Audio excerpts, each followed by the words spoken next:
Am I the jerk for giving up my baby without my ex's consent after he abandoned us when he found out I was pregnant and left us without a father?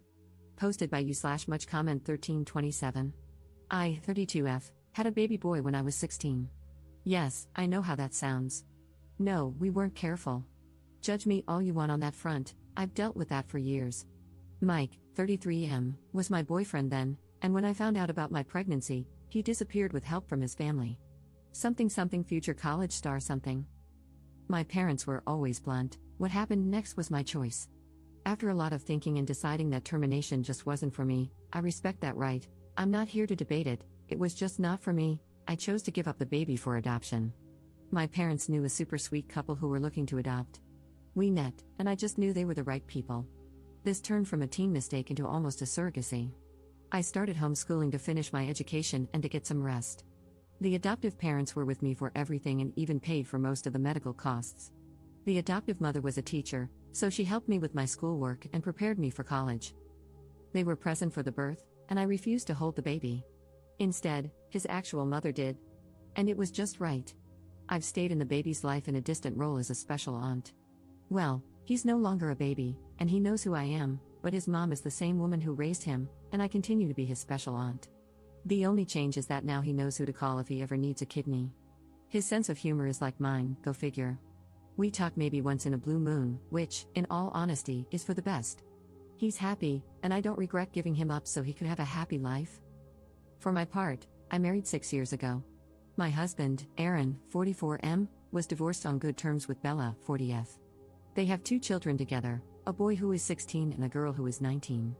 Aaron made it clear from the start that his kids' approval was important and that Bella would always be part of his life. Not as a spouse, but as a friend and the mother of his children. I also told both Bella and him about my teen pregnancy. As for the kids, my stepdaughter and I get along well. She's obviously closer to her mother, but she still does girls' days with me every so often. It's more like a friendship, though. My stepson is incredibly close to me. He calls me his other mom and always asks me to be present for important events. We bonded when his childhood dog passed away, as my cat died around the same time. As for Bella and me, we're best friends. I know people have complicated relationships with their partner's exes, but we always show respect to each other. I never tried to take her place. I know Aaron and she shared something special long before I was in the picture. That's their history. And I am a stepmom, not a mom. Her place in the kids' lives is not up for competition. The reason for this background is that the whole mess with Mike started when I took my stepson to a medical appointment. It wasn't serious, though he did have to be put under anesthesia. Aaron and Bella both couldn't get the day off. They tried, but their jobs are on call, and they can't easily take time off. So I went on my own to be my stepson's support. I didn't recognize Mike as one of the doctors. His first and last names are incredibly common, and it had been years. Not to mention, my priority was being there for my stepson, everything else was secondary. After my stepson was done, he was a bit out of it, as expected. I was setting him up in the car and making sure he was comfortable when Mike came over. He told me he had been thinking about me and our son for so long and that he was glad our boy was okay. It really took me a few minutes for my brain to process what was going on, and he kept rambling about apologies and how he wasn't ready to be a father. Blah blah blah. Eventually, I just sighed and loudly said, "This is not the baby I was pregnant with." I gave him up for adoption after I gave birth. I am a stepmother. My loopy stepson chimed in with, "Other mom." I had to hold back a smirk, to be honest. Mike was stunned by that, which gave me time to catch him up on the important details. I gave up the baby, he knows what happened and why I gave him up. I married a man with 2 children, I am happy, and I don't want Mike in my life. And no, I won't give him contact information for the adoptive family. He is 16 years too late. That was the end of it, and I got into my car to take my stepson home to rest. Since then, Mike found me on social media and has been spreading a sob story about me denying him the chance to be a father. According to him, I was a poor mother who threw away her child to raise someone else's kids. Apparently, I'm the she-devil. Most of our former classmates who saw the post reminded him that he left me. Some of his high school friends even pointed out that he laughed about leaving me pregnant. I didn't know that part. A few of his relatives have reached out to bash me for taking away Mike's chance to be a father, claiming that it makes me a poor Christian. I'm not. I'm Jewish, to begin with. A few friends told me it was a beach move to give the baby up without telling Mike. I don't personally think I was in the wrong, but just in case, I decided to leave the judgment to the internet masses. So, Reddit, am I the jerk here? Relevant comments. Commenter. One thing, knowing nothing about how this works, I assume you were able to get Mike's parental rights terminated given that he left. If not, I wonder if it makes sense to give the adoptive family a heads up that he's coming out of the woodwork. Ops response. It wasn't done with his consent. He was MIA. When the adoption process began, we tried to reach out, but his family wouldn't even have a conversation. The judge involved tried to have the courts contact him, but he didn't respond either. Eventually, the abandonment timeframe was met, and his rights were terminated for abandonment. Mine were willingly terminated since I presented myself as an unfit mother. Commenter 2. Mike was one of the doctors for your stepson's surgery? Ops response. He wasn't one of our doctors, just a doctor in the hospital. I spent about 2 hours in the waiting room, so I suspect he recognized me. His name was on a plaque with all the doctors' names, and I didn't even put 2 and 2 together. I should have, I was just stressed and not really thinking. Commenter 3. Not the jerk, tell him that if he and his friends don't leave you alone, you'll report him to the medical board. Also, maybe ask your son if he wants Mike's contact info, but warn his parents that he's bad news. It's your birth son's choice, not yours. Ops response. The adoptive parents and my biological child have a phone number to contact Mike's parents if they ever want to. I have no say in whether they do or not. I just won't give Mike any information about them. Commenter 4. These people are absolutely psycho and need to be blocked yesterday. Your bio kid might decide for himself to try and find his bio dad one day, but it's your job to defend his privacy until then, and to make sure his decision is informed, that he knows his bio dad is a complete jerk. Ops response.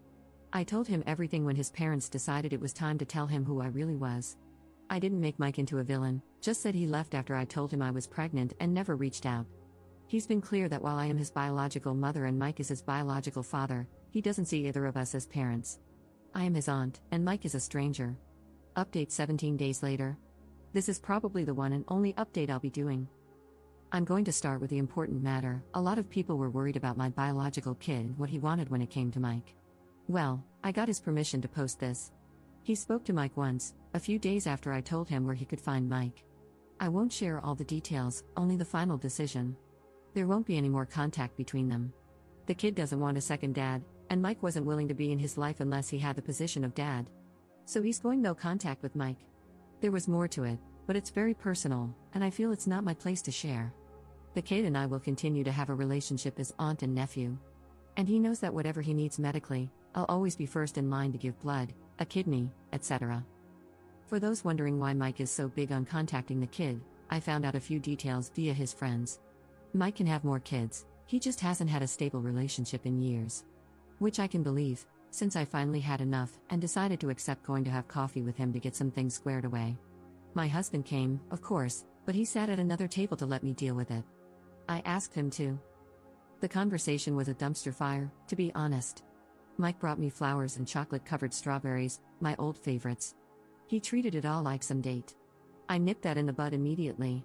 I introduced my husband and told him we were very much in love and happy, so I don't appreciate any attempts at unwanted romance. Once we sat down, he started by telling me what I already knew, that he had failed relationships. That he felt no woman could meet his standards for a wife and mother to his children since he already saw me as that. He claimed he felt guilty for choosing college over me and our baby. He was well aware of the court dates regarding custody and that I was trying to put the baby up for adoption. When he saw me taking care of my stepson, he thought I had chickened out of giving the baby away. Seeing me be all caring with our baby boy made him think about how great it would be if the three of us could be a family, and maybe have a bigger family down the road. He had the gall to ask me if I would consider divorcing my husband and trying to fight for custody of our son. I have to admit, I laughed in his face. I was probably overly cruel, but I had years of stress, heartache, and judgmental encounters to drop on him. I told him all I saw in him was a coward who, instead of staying to make adult decisions, decided to run with the help of mommy and daddy. That any love I had for him died the day I had to push out a whole human being, and instead of knowing I had his support, there was a big empty spot where the dad was supposed to be.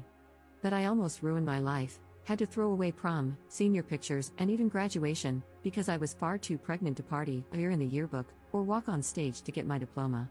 He got to party and enjoy life while I had to fight tooth and nail for an inch of respect, yet we both had unprotected intimacy. After I calmed down, I simply told him I had a happy life with a man who loves me. Great stepkids who are the greatest gift. A best friend who lets me be a stepmom to her children. A nephew whom I adore and who, despite our history as biological mother and child, Still loves me as his special aunt rather than hating me. My family is perfect because he's not part of it, and I have no intention of living in his fantasy. And I can't wait to get pregnant with my husband's child to add to that perfection. I also told him to leave our biological kid alone. He has made his choice, and it's up to him if he ever reaches out to Mike. I also let him know I would be making a formal complaint to his hospital for his harassment. Good thing my husband took screenshots, because by the time we got home, Mike had deleted all his posts. A lot of his former friends reposted screenshots making fun of him. The silver lining in all of this is that I have reconnected with my high school classmates, and to be honest, they are great people. Seems Mike is in the handful who stayed stuck in their school hype mindset. It's been about 3 days, and no sign of Mike. My husband did get the biggest ego boost when he overheard me going off on Mike and has been insufferable, in a good way. So there's mostly good news. Hopefully, one of these days, we'll get even more good news since we're actually excited about the idea of having a baby together. Relevant comments. Commenter. So, you are aware of the practices of adoption and the fact that biological fathers have no rights? You are aware that even if the biological dad is standing right there saying, "Give me the child," he has no right to keep the child unless the biological mother agrees or the biological father goes to court and fights it before the adoption papers are signed. Anyone who engages in adoption practices without giving both biological parents the opportunity to object is wrong, full stop. He is a jerk for different reasons, but she fully admits she put the kid up for adoption without his input. That makes her wrong. You're right, I do have a giant chip on my shoulder because adoption is human trafficking and is unethical and wrong. It is a permanent and irreversible legal procedure that the person most affected has no ability to consent to or object to. The entire adoption industry is based on lies and coercion and, statistically, is not actually better for the child. She was absolved for making a unilateral decision because the other parent also sucks, but I won't give that to her. 2 wrongs don't make a right, and she absolutely, all day every day, was wrong for not getting his consent before giving up his child. Ops response. Tell me, oh wise one, how the hell was I supposed to get his input when he fled to another state without contacting me, the court, or even his own high school buddies? Would it have been better if I had terminated the kid? Saved myself the trouble? Should I have ditched him in a river and let wolves raise him, Jungle Book style? Or oh wait, let me guess, I should have raised him in squalor with what little I could make, with no education, no stability, and just pray that one day my sweet Mike would return to save us. Screw off, no kid deserves that crap. He has been loved since the day he came into this world by 2 people who would move earth and sky to ensure he had the best education, the best opportunities, and the best future they could provide, things I couldn't even imagine providing when I was 16. If Mike had really wanted the baby and said so, I would have happily given him custody. If he had wanted to co-parent with all the responsibilities that come with it, dividing costs, providing stability, planning ahead, I would have been 100% on board. But no, he left, he escaped. He chose to disappear. Fine, then I, the person who couldn't run, made the decisions on my own. That's life, honey. Get used to it. You don't get a prize for running away and coming back when the game is almost done. Commenter 2. Call the burn center because there's a 3rd-degree burn coming in. And the person you replied to deserved it.